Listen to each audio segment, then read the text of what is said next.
Yo, kamusta kayo? Welcome back to another episode po. But this time, tayo po ay recorded lang, no? Kasi may pasok po ako ng maaga. Ano ba yan? So, wala tayong live, no? So, anyway, I'm planning to make videos din, recorded videos bukod sa live. So, para ma-maximize natin yung oras ko kasi marami na rin akong gagawin, ano? And gusto ko lang na at least ma-update kayo sa mga videos natin kahit recorded. But we will continue to make live streaming pa rin naman, ano. So I hope you support my videos as well as my live stream. So somebody send me a message about dito sa isang OFW na taga Hong Kong. Ang kaso dito is that kapwa niya Pinay, I think magkasama sila sa trabaho, ginulpi siya. Oh my God. Panoorin natin to. Yan, oh.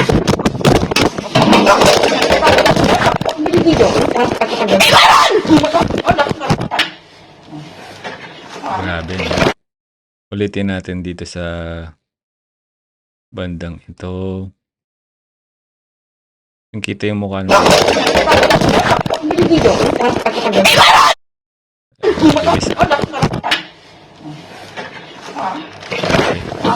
Mag-video. Kami na dumugo. Tingnan nyo guys, oh, dumugo yung ipin ko. Dumugo.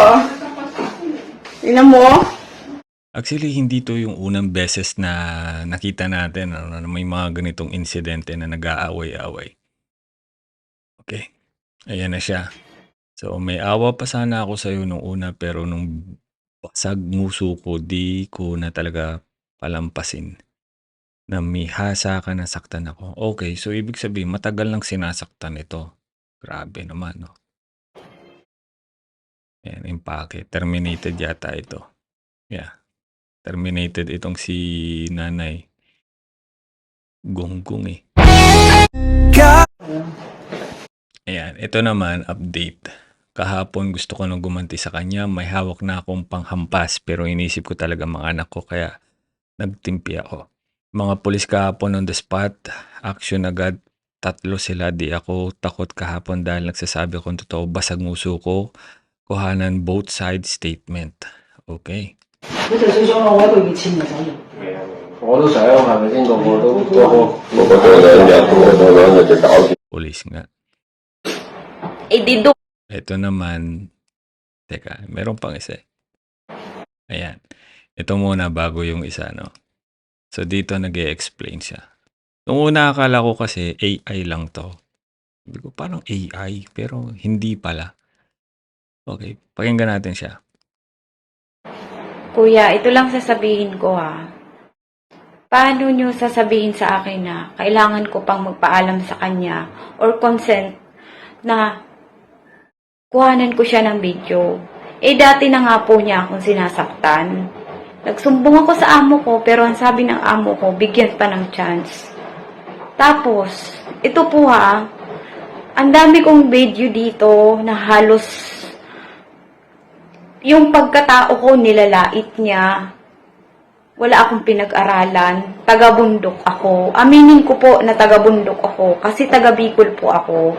Tama po yun. Pero hindi ko naman po dinidinay na kung taga saang lupalo po ako. Pero po, kaya ganun ang ginagawa ko. Kaya kumukuha po ako ng video. Pero hindi ko naman po talagang tinatapat sa kanyang video. Yung video sa mukha niya. Ang ginagawa ko po dun, ang purpose ko, kaya po gusto ko siya na videohan lahat ng mga sinasabi niya. Kasi, lagi po siyang nagdi-deny sa amo ko na hindi niya ginagawa sa akin yung panglalait. At yung tulad po nun kahapon na sinaktan niya ako, na tulad nun na habang nag-video ako pero hindi naman sa mukha niya. Kasi, that time na hindi po ako naka-video, nilalait na po ako. Na, ganun nga po, na walang pinag-aralan, wala kang pera, hindi mo kayang magbili ng mga alahas, hindi mo afford bumili ng mga mamahaling alahas. Marami na po siyang ginawa sa akin dito.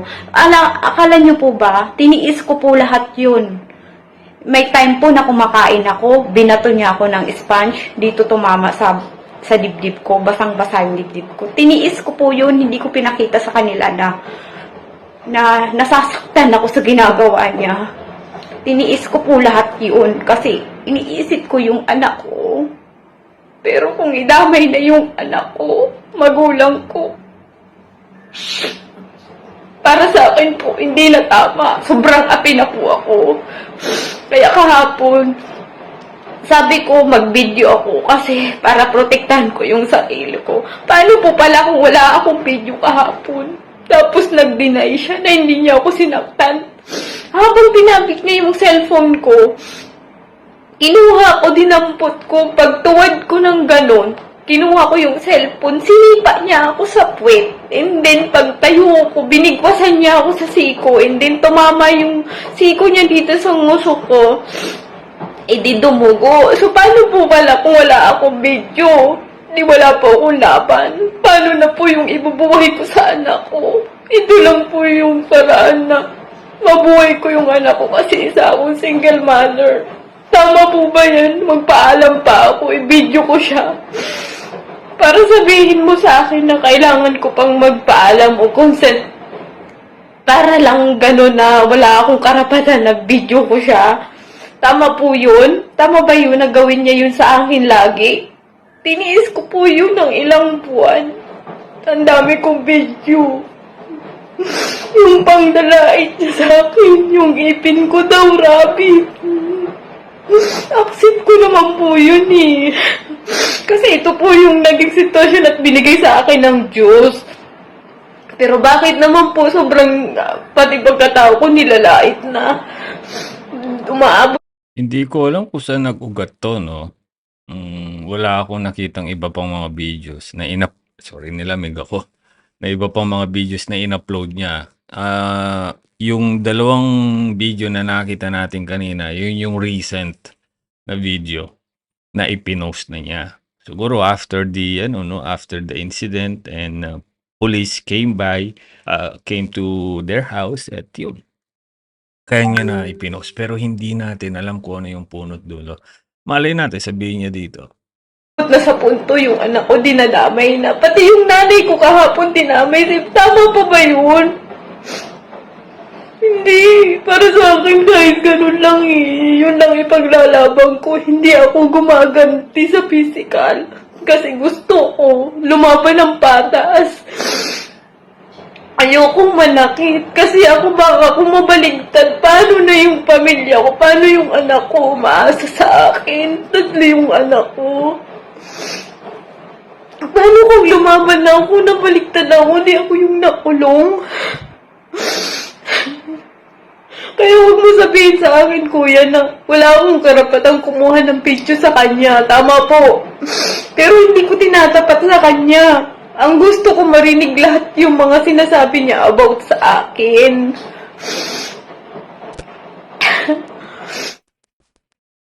Actually, wala ka naman dapat ipaliwanag eh. Sino ba yung kupal na nag-comment na yan? Anong privacy sinasabi ninyo? Privacy ba yung nananakit na eh? Diba? So, recorded dapat talaga yan para as evidence. Paano pala kung namatay yan? Diba? Kung napatay niya, hindi walang aamin. Sino pagbubuntungan ng ano dyan? Paghihinalaan yung employer. Gago din itong nag-comment, no? Okay, ito naman. Ito yung kanina eh. Pakinggan natin. Baka dito sabihin na niya kung anong dahilan. Eh di dumugo. So paano po pala kung wala akong video? Di wala po akong laban. Paano na po yung ibubuhay ko sa anak ko? Ito lang po yung paraan na mabuhay ko yung anak ko kasi isa akong single mother. Tama po ba yan? Magpaalam pa ako, i-video ko siya. Para sabihin mo sa akin na kailangan ko pang magpaalam o consent. Para lang gano'n na wala akong karapatan. Pareho lang ba to? Tumigil siya. Yun, pareho lang. Okay. Binasag mo ang uso ko. Pasalamat ka. Di ka makulong. Terminate on the spot.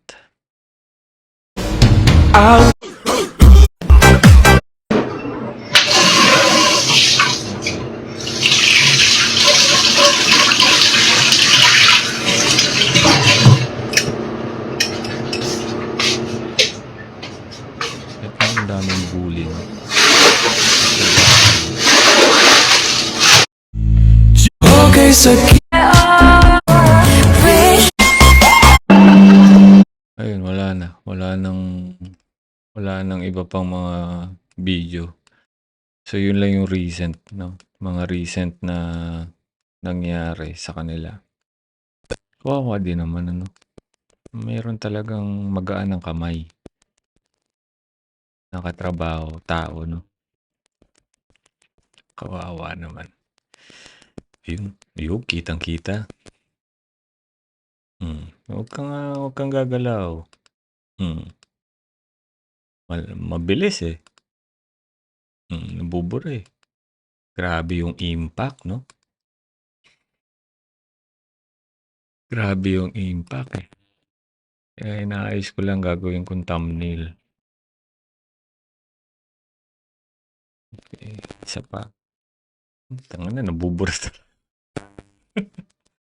Nabubura talaga yung ano eh.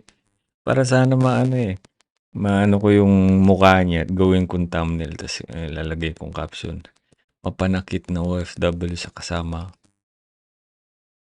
Wala. Baka ito kaya. Ang bilis.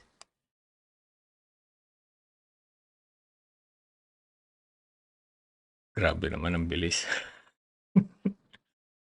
Anyway, grabe.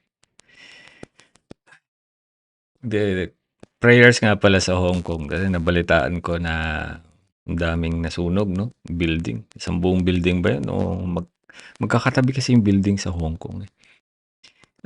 Prayers dun sa mga nasawi. Condolence, rest in peace.